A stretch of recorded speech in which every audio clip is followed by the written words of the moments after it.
qui est en route, la porte est ouverte, va déboucher, parce qu'il n'y a pas de solution militaire dans ce conflit entre deux peuples slaves, l'Ukraine et la Russie. Il n'y a pas de solution militaire. Et si nous continuons comme ça, nous voyons bien que l'Ukraine n'est plus capable de gagner cette guerre militairement. Il faut donc aller vers la paix. C'est la loi du plus fort. C'est vieux comme le monde. Et si vous voulez, le faible attire le fort. Le faible attire le fort. Et nous sommes, en Europe, aujourd'hui, dans le monde, les faibles. Général Pierre de Villiers, vous avez vu ce qu'a dit Donald Trump, ce sont ses dernières déclarations. Parmi elles, le Groenland est nécessaire pour la sécurité des États-Unis. Le Danemark est un membre de l'OTAN. Qu'est-ce que nous faisons demain si Trump décide de s'emparer du Groenland? Ce scénario que nous avons vécu, qui a l'air de mettre un peu KO debout toutes les démocraties européennes, mais il était parfaitement imaginable. Et ce n'est que le début. Ce n'est que le début de la dérégulation de notre monde. Pour l'ancien chef d'état-major des armées françaises, l'Ukraine s'est terminée.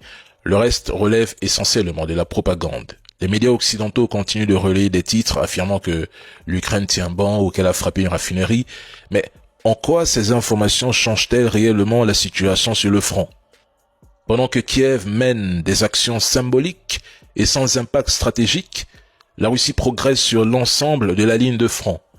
Les objectifs que Moscou s'est fixés en 2022 seront atteints. Concernant le Venezuela, je le répète, tout pays qui possède du pétrole, des ressources stratégiques ou une position géopolitique clé et qui refuse de se soumettre aux intérêts américains ou français, n'oublions pas la métropole dans cette équation, devient un obstacle. Un problème que les États-Unis estiment pouvoir régler par la force. Et deux choix s'offrent alors. Accepter la soumission en signant des accords favorables aux intérêts occidentaux ou refuser de se battre au nom de la dignité et de la souveraineté. Je rappelle que le projet de démantèlement de la Russie pour contrôler ses ressources n'a jamais été abandonné. Tous les pays jugés hostiles à leur hégémonie sont destinés à sombrer. Le discours des Américains sera toujours le même.